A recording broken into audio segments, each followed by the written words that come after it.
maybe you can relate to this. Sometimes parents would say to their kids, if you don't stop crying, I'm gonna give you something to cry about. Sure. You ever heard that statement? Yeah, yeah, yeah. Okay. So the universe says, if you don't stop being grateful, I'm gonna give you something to be grateful for.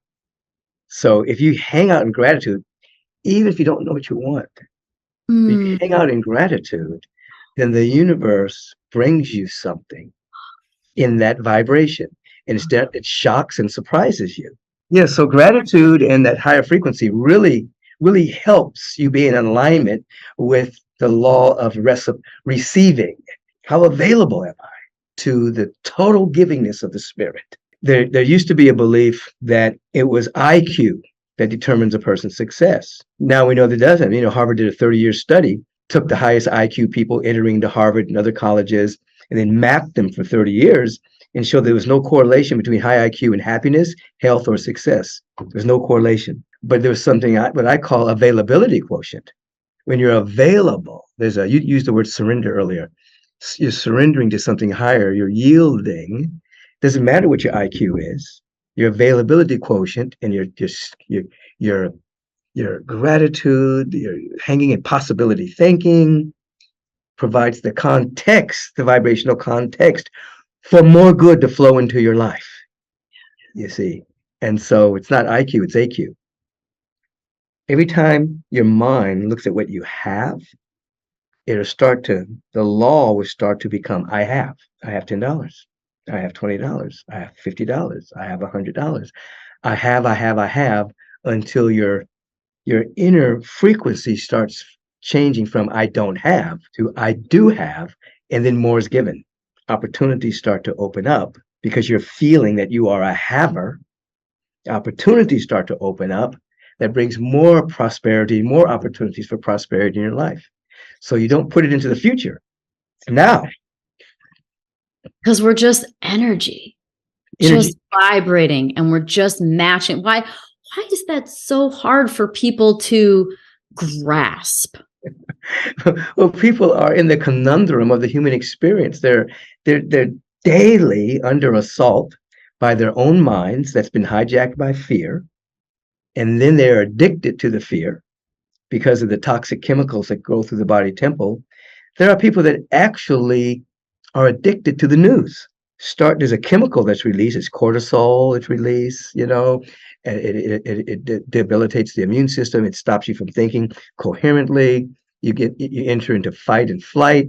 It messes up your blood pressure. But people become addicted. They think they're alive. I have drama, therefore I am. So there's a great addiction. It's called fear porn. Is society guilty for perpetuating more of those things happening because thoughts become things?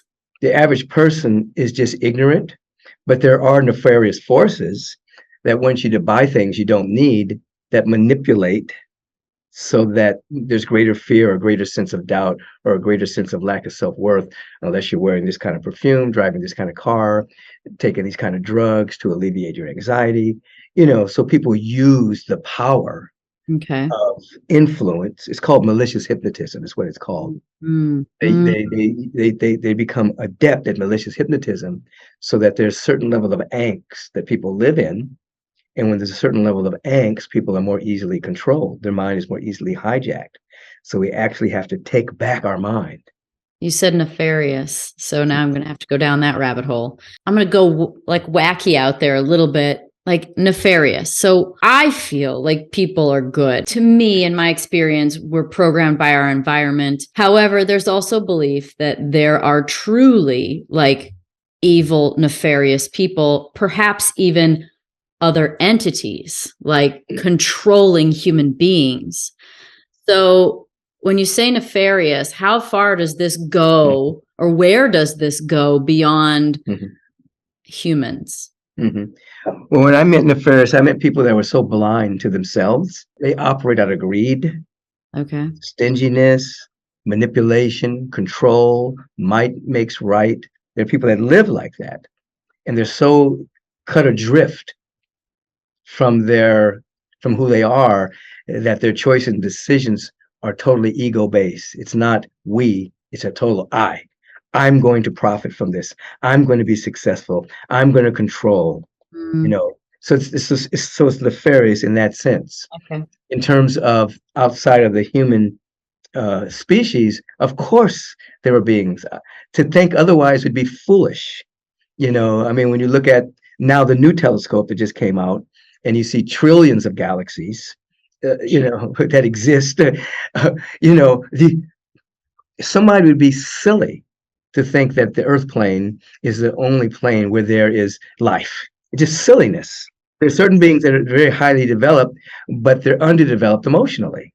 And so Mm. when they're doing things, they have no idea that they're hurting people. Oh, It's not a part of they haven't evolved at that level yet. So if in fact they begin to experiment on somebody or things like that, they're not even in touch with the fact that they might be scaring or hurting that person. So it's not like I want to scare and hurt this person. It's like it's like a sociopath doesn't have the capacity. right. So there are beings out there. I wouldn't call them sociopathic. They're just unevolved at that level. We have people on the planet Earth that are very empathetic. They don't want to cause pain. They don't want to feel pain. They're very emotionally mature, so to speak. You see. So yeah, there's all kinds of beings that exist out there, and some absolutely interface with humanity, interface with our government, and things of that particular nature. I mean, I know, I know this like for a fact in terms of people that I've worked with. So it's not like, How does that show up? Like when you say, for instance, I know a guy. He's passed over now. He worked with many presidents of the United States. His mother was a human being. His father was not, and he was an extraordinary man. He did so much to keep people safe on this planet, and he had to deal with forces that weren't necessarily operating for the highest and best of all concern.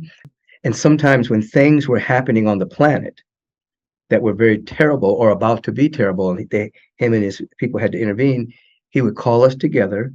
1, 2, 3 o'clock in the morning, we'd have to go into meditation and prayer, wow. hold the space while Yeah. they used a bomb, or while they did this, or while they did that. And he would say to me, "If you ever see me in public, don't speak to me. Just pretend you don't know me." And that was years ago. He's gone on, but that's one thing.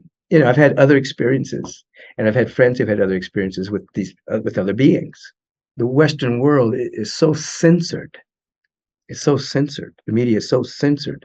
People just are ignorant about the things that are so very in front of our face. So I would tell the human beings every now and then, just look up. I interviewed John Paul DeJoria a few years ago now, back when my podcast first started. And he started Paul Mitchell and Patron, and super successful entrepreneur. He told me during this interview, it was not anything that I was expecting, based on talking to an entrepreneur of his level. But we got into aliens and extraterrestrials, and this was summer of 19. He said, within 5 years, we will know that extraterrestrials are real. And it is 2023. Yeah. And we've had all this stuff just go on recently with shooting down craft and these rando balloons and whatever's going on. So is this the time? I think even more than that, I think besides those balloons, people are seeing sightings all over the United States, all over the world of these crafts that can stop and go up and down. And Love Neil deGrasse Tyson. I think he's amazing. I think he's interesting and smart. But like when someone like him says like, but where's the proof? I'm like, I don't know, everywhere. for years, I have a friend that was in the service, and he was on the ship during Desert Storm, and they would see different crafts hovering all the time. They were told you can't tell anybody what you see. People like Neil deGrasse, their intellect is so high, but in order to really go to the next level, you have to suspend the intellect to go into your intuition, direct knowing, and a lot of those people can't do that. They're inhibited by their intelligence. Isn't that interesting? They're inhibited by their intellect. If they can't smell it and taste it and touch it and hear it, it doesn't exist. So they are hindered by living only in 3 dimensions. So they think they're not hindered, but they're in the world of academia. And the world of academia has never healed anything. And it's linear, right? You have to go Totally to linear. get it, right? Like it's just, but when you get in tune with, get in alignment, now you flip that vertical and you're in alignment with all potentiality. But that doesn't make sense to a linear person. What about star seeds, crystal children, benevolent beings coming through humans, or like the first wave of volunteers, second wave of volunteers? Whatever name we give them, everything is evolving. So the earth is vibrating at a rate that's never vibrated before. It's Earth is very conscious. So when you talk about the different crystalline children or whatever, they're matching what's happening on the planet as well.